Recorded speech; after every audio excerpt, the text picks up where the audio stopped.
Ravi Prakash Siliconandhra hospital Kuchipudi super speciality వైద్య సేవలు పూర్తిగా ఉచితం. మనం చేసిన మంచి ప్రజల్లో ఇంకా ఉంది. ప్రతి ఇంట్లో గుర్తుంది, ప్రతి కుటుంబంలోనూ మనం చేసిన మంచి ఎక్కడికి పోలేదు. ప్రతి ఇంటికి మనం తలెత్తుకొని పోగలుగుతాం, తల దించుకొని కాదు. చెప్పిన పని చేయక కాదు, చెప్పిన పని చేసి తలెత్తుకొని పోగలుగుతాం ప్రతి ఇంటికి కూడా. మనం కేవలం చంద్రబాబు నాయుడు ప్రలోభాలకు మోసపోయిన పరిస్థితుల మధ్య మనకు అంతో ఇంతో అపజయం ఏదైనా జరిగిందేమో. ఆ మోసాలు ఎప్పుడైతే మోసాల కింద తేటతెల్లం అవుతాయో, ప్రజల్లో ఆ సింపతి, మన పట్ల ప్రేమ, ఆయన పట్ల కోపం రెండూ కూడా ఏకమవుతాయి. మనల్ని గొప్ప మెజారిటీలతో మళ్ళీ మనల్ని తీసుకొస్తారు. సో మనం చేయాల్సింది ఏమిటి అని అంటే, ప్రజల మీద మనం కోప్పడాల్సిన అవసరం లేదు, పని లేదు. మోసపోవడం అన్నది ఒక్కొక్కసారి జరుగుతూ ఉంటాయి. మోసపోయిన వాళ్ళకందరికీ కూడా మనం అండగా ఉన్నాము అన్న భరోసా ఇవ్వడం మనం చేయాల్సిన పని. మరీ ముఖ్యంగా మన కార్యకర్తలను మనకు తోడుగా ఉండడం, ఇది మాత్రం ఖచ్చితంగా చెప్తా ఉన్నాం. ఇష్టం వచ్చినట్టుగా ఎప్పుడు చూడని విధంగా ఈరోజు కార్యకర్తల మీద దాడులు జరుగుతూ ఉన్నాయి. పార్టీ సానుభూతి పరుల మీద దాడులు జరుగుతూ ఉన్నాయి. పార్టీకి ఓటు వేయలేదు అని ఓటు వేసిన వారి మీద దాడులు జరుగుతూ ఉన్నాయి. కొన్ని చోట్ల అవమానాలు, ఆస్తుల నష్టాలు, దాడులు, దెబ్బలు తగలడము, ప్రాణాలు కోల్పోవడం కూడా కొన్ని చోట్ల చేశాం.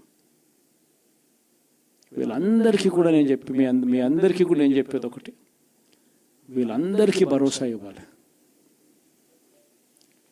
ఎక్కడ మీ నియోజకవర్గంలో ఎక్కడ ఏమి జరిగినా కూడా పోండి,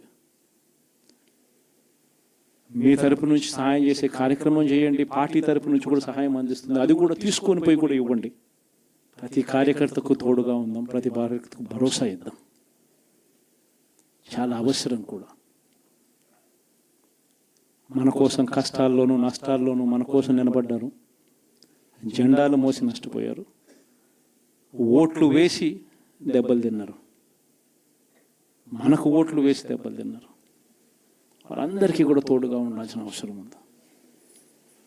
ఇదొక్కటే కాకుండా మన ఎంపీటీసీలు, మన జెడ్పీటీసీలు, మన కౌన్సిలర్లు, కార్పొరేటర్లు, వీళ్ళందరికీ కూడా భరోసాని ఇవ్వాలి. మాట్లాడండి. మన పార్టీ మీద అభిమానం చూపించే ఏ వ్యక్తి అయినా మన కార్యకర్తే. ఇలాంటి వాళ్ళందరికీ కూడా తోడుగా ఉండే కార్యక్రమాలు ఖచ్చితంగా జరగాలి.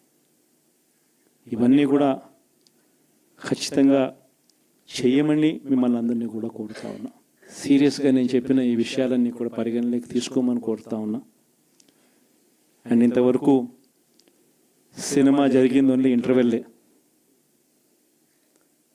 శకుని పాచికల్లో కౌరవులు పాండవుల మధ్య యుద్ధం కూడా గమనిస్తే, శకుని పాచికలు అనే సబ్జెక్టు ఓన్లీ ఇంటర్వెల్లే. అప్పుడు శ్రీకృష్ణుడు సమక్షంలోనే జరుగుతుంది. శ్రీకృష్ణుడు ఉండగానే పాండవులు ఓడిపోతారు, శకుని పాచికలతోనే ఓడిపోతారు. ఎప్పుడైనా కూడా మంచే గెలుస్తుంది, ధర్మమే గెలుస్తుంది, విశ్వసనీయతే గెలుస్తుంది, న్యాయం నిజం గెలుస్తుంది, ధర్మమే గెలుస్తుంది. మనం ధర్మం వైపునే ఉన్నాం, ధర్మంగానే రాజకీయాలు చేశాం, విశ్వసనీయతతోనే రాజకీయాలు చేశాం, తలెత్తుకొని ఉండే మాదిరిగానే రాజకీయాలు చేశాం. తల దించుకొని పోయే రాజకీయాలు ఎప్పుడూ చేయలేదు. ఒక అర్జునుడు మాదిరి గెలిచి వస్తాడు, ప్రజలు ఆశీర్వదిస్తాడు. కాబట్టి ప్రతి ఒక్కరు ఇది గుర్తుపెట్టుకోండి.